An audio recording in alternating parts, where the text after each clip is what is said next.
Nous sommes plus qu'à quelques jours de 2023. L'occasion parfaite pour faire un bilan 2022 de tous les sacs qui ont marqué cette année. Bonjour, je suis Awa, bienvenue sur ma chaîne. On parle principalement de maroquinerie. Je vous partage mes retours d'expérience. C'est un lieu de rencontre pour passionnés. Et aujourd'hui, on va élire le sac de l'année ensemble. Je compte sur vous pour qu'en commentaire, vous me disiez quel était le sac de l'année pour vous, par rapport à vos goûts, par rapport à vos impressions, par rapport aux nouveautés qui sont sorties. Alors c'est parti, voyons ce que 2022 nous a proposé. Bien entendu, peut-être que vos réseaux ne correspondent pas forcément aux miens. En fonction de ce qu'on aime, on a un petit peu une visibilité sur telle ou telle marque. Donc si je loupe un des sacs qui pour vous a été emblématique cette année, n'hésitez surtout pas à le rajouter en commentaire. Commençons par la marque de luxe espagnole qui a commencé et fini l'année en beauté, notamment dans le prêt-à-porter. Ils ont fait une année remarquable et le sac que j'ai vu énormément en unboxing, c'est le sac Puzzle. Donc vous l'aurez compris, je parle bien de Louis V, qui d'ailleurs a été le premier sac conçu par Jonathan Anderson lors de sa prise de poste chez Louis V. Il faut savoir qu'il a été présenté dans la collection Homme en 2014 et que celui-ci faisait énormément débat. Et il prendra sa place dans la collection Femmes quelques mois après que Anderson ait pris le siège de directeur créatif. Ce qui est plaisant dans ce sac, c'est sa composition technique. Cette forme un peu origami se compose en fait de plusieurs pièces de cuir qui sont cousues ensemble. Et lors de cet exercice, ils vont se replier tout simplement pour former le sac puzzle. D'où son nom. Un des avantages de ce sac, c'est qu'avec ses différentes sangles, il peut changer un petit peu de design. Vous pouvez le porter de 5 manières différentes. Ce qui fait de lui forcément un sac versatile et apprécié des fans de la marque. Il faut savoir qu'il faut 9 heures de travail pour réaliser cet assemblage. Vous l'aurez compris, c'est quand même un motif complexe. Alors bien que ce sac n'ait pas apparu cette année, il a vraiment fait succès. Et je suis certaine qu'on verra beaucoup plus de sacs Louis V en 2023, soit avec son nouveau sac un petit peu puffer, soit de la nouvelle collection très florale. Pour ceux qui sont intéressés par la technique, je vous laisse un lien dans le descriptif pour aller voir un petit peu la vidéo de la conception de ce sac. Ce n'est pas un sac que je convoite, le puffer pourrait me plaire un petit peu plus, à voir, mais disons qu'il ne fait pas partie de ma wishlist. Passons à la coqueluche qu'on n'attendait pas du tout. Un sac qui a été vu de partout en début d'année sur toutes les célébrités, c'est le sac Wendy Air de Diesel. Imaginé par Glenn Martins, c'était le hit bag inattendu.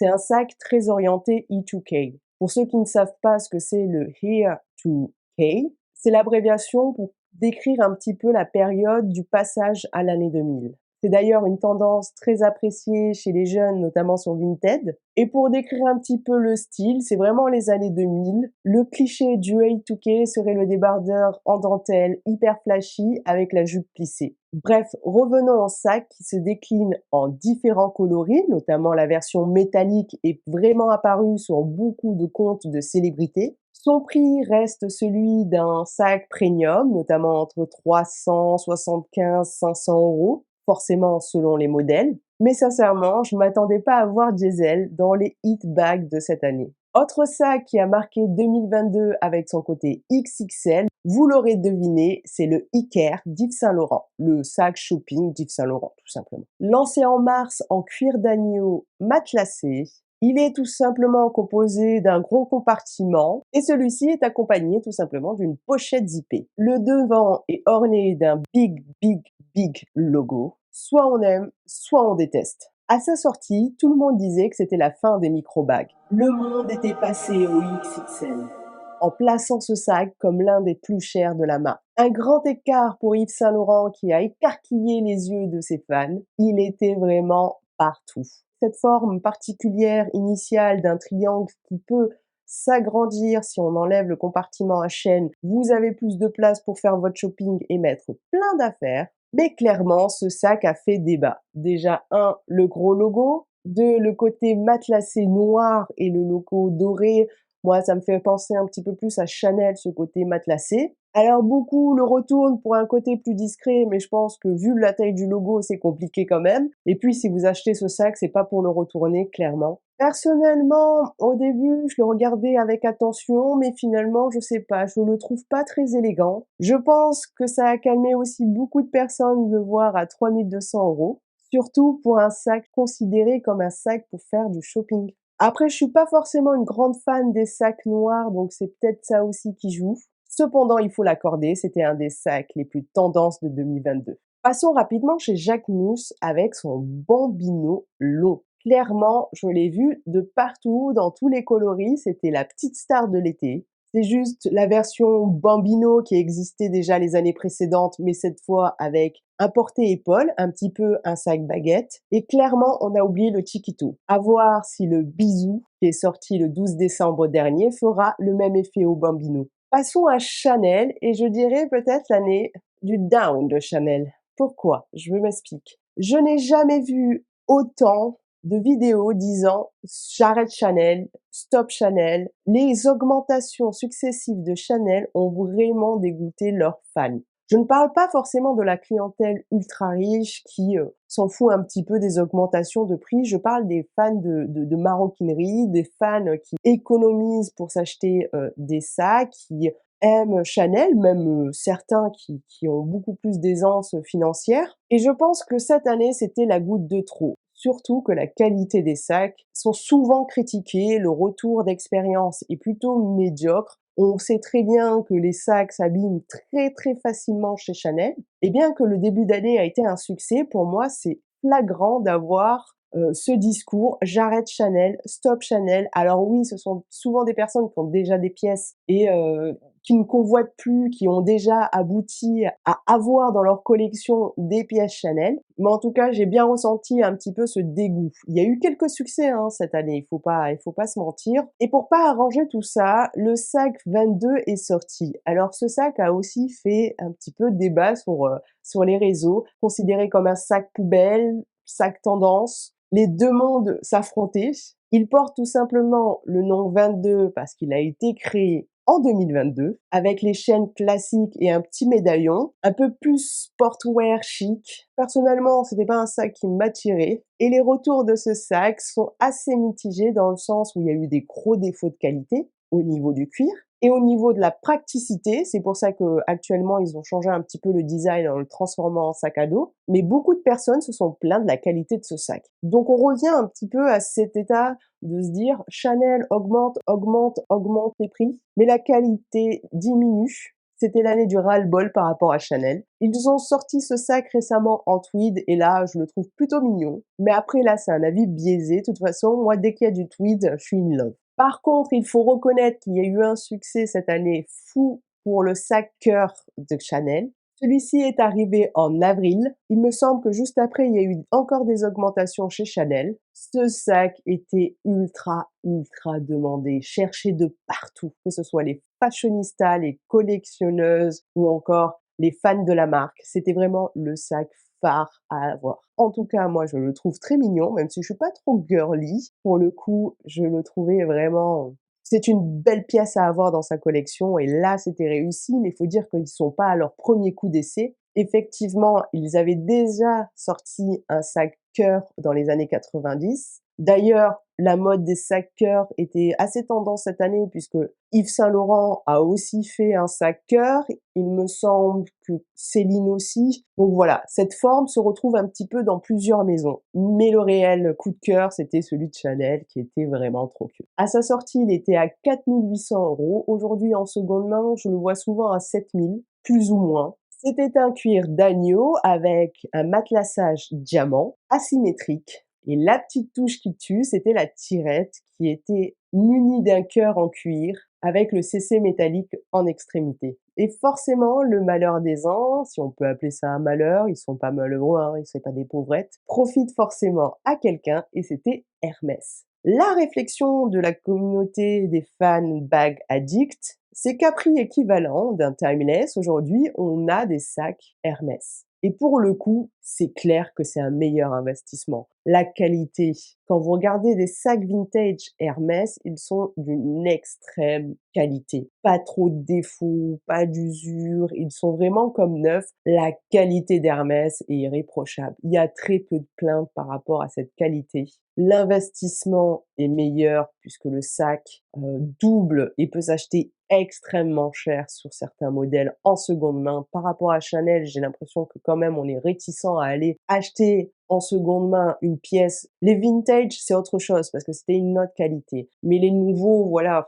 La dernière fois, je regardais un Chanel couleur Tiffany. C'est pas un modèle qui est extrêmement vieux et sincèrement, il était vachement abîmé. Alors oui, ça peut être l'usage, mais non, j'ai envie de dire, faut pas abuser non plus. Bref, en tout cas, les unboxings de sacs Hermès a explosé. J'en ai jamais vu autant. Non, il y en a de partout. Et en début d'année, c'était le mini Kelly. Oh mon Dieu, il est fabuleux. Il était de partout et vraiment, c'était le Graal cette année d'avoir un sac mini Kelly. On parle bien sûr du Kelly Mini 2 puisqu'il y a plusieurs modèles de Kelly, hein. Il y a d'autres vintage. D'ailleurs, si vous avez vu ma vidéo sur les sacs bijoux d'Hermès, voilà, les sacs en miniature, c'est assez commun chez Hermès. Le Kelly Box, d'ailleurs, était lui aussi en version mini et il est considéré comme un sac vintage. Il me semble que d'ailleurs c'était considéré comme le Kelly 20 centimètres, hein, qui lui est apparu dans les années 80. J'ai pas forcément la date exacte. Vous avez aussi le Kelly 15, hein, qui prend à peu près les mêmes caractéristiques. Mais le Kelly 2, lui, est un peu plus moderne. Il est sorti en 2016 avec une poignée beaucoup plus incurvée, plus large, mais un petit peu moins haut. Il est disponible seulement en coupe sellier, aux dernières nouvelles. Il ne dispose pas d'une clochette ou d'un cadenas. Et il est disponible en cuir Epson, en cuir exotique ou en cuir Mysore. Le cuir Mysore est très résistant et généralement on l'utilisait pour faire l'intérieur des sacs. Et quand la maison Hermès utilise ce cuir en extérieur, c'est pour que les petits sacs soient beaucoup plus résistants. Sincèrement, pour moi, c'est le sac de mes rêves. Mais bon, c'est très très compliqué. L'été a été marqué par Prada, avec son sac en raffia. Et comment dire, j'ai pas compris la vibe, car celui-ci coûtait à 1 500 € pour un sac raffia. D'ailleurs, il a augmenté puisqu'à sa sortie, il était à 1 400. On l'a vu de partout, il a été sur toutes les grandes Instagrammeuses. Après, moi, je l'ai jamais vu dans la rue, c'était plutôt sur Instagram qu'on pouvait le voir. En tout cas, pour moi, c'est la douille de l'année. Passons à Fendi, et quelle grosse année pour Fendi. Le début d'année a commencé avec le Fendi Graphie. Avec sa forme croissant assez élégant et son maxi lettrage en dessous du nom Fendi, dans une écriture dorée qu'on pouvait voir seulement de dos quand on marchait. Clairement, c'est un sac pour la ville parce que l'embrochure circulaire fait que vous le portez au niveau de l'épaule, assez serré.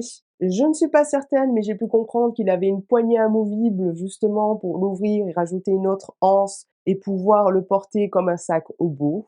Je n'ai jamais vu se porter en photo, je ne sais pas s'il existe vraiment. En tout cas, l'autre succès, c'était la version mini qu'on accrochait au poignet et qui était assez populaire. C'était un accessoire qui a fait énormément parler. J'ai des retours comme quoi il est pas si pratique que ça, mais personnellement, moi, je le trouve vraiment mignon, même si ce gros lettrage est assez tape à l'œil, hein, Fendi. Personnellement, j'aime beaucoup. De toute façon, j'aime beaucoup la marque Fendi. C'est vraiment une marque qui m'intéresse énormément. Il faut pas oublier qu'en plus, en début d'année, il y avait ce swipe avec la maison Versace, donnant carrément un nom de naissance à ce partenariat avec le nom Fendas. On l'a vu de partout, c'était inattendu. C'est très très rare que deux maisons se rassemblent, s'échangent leurs directeurs créatifs pour aller marquer un petit peu de leur logo, de leur empreinte sur des marques iconiques de l'autre marque. Je trouve que c'était vachement intéressant. Je suis pas forcément une fan de Versace, donc l'association était trop rococo pour moi. J'ai trouvé ça hyper intéressant, cet échange entre Kim Jones et Donatella Versace. Ça a marqué le début de l'année, on en parlait de partout, donc sincèrement, les images étaient dingues. Forcément, les 25 ans du baguette, c'était quelque chose d'exceptionnel, un défilé de malades, des rééditions de folie. On a vu le baguette de partout. La version baguette à paillettes, c'est arraché comme des petits pains. Et même, je trouvais ça hyper intéressant qu'ils ressortent 25 baguettes historiques qui ont marqué un petit peu les époques, avec des styles un petit peu différents. C'était vraiment très sympa à regarder. Le sac de Carrie Bradshaw est magnifique. Et ce n'est pas tout, oui, c'est l'année Fendi pour moi, c'est clairement l'année Fendi. Ils finissent l'année avec 2 collaborations. Celle avec Marc Jacob et sincèrement, je trouve ça immonde. En tout cas, cette collection, je la vois pas énormément. Je suis pas sûre qu'elle marque les esprits, elle est pas très belle et vu tous les sacs magnifiques qu'ont proposé Fendi cette année, la réédition du baguette en début d'année, les 25 ans du baguette, pour moi, c'est hyper fade après tout ça. En tout cas, cette collaboration, elle ne me correspond pas et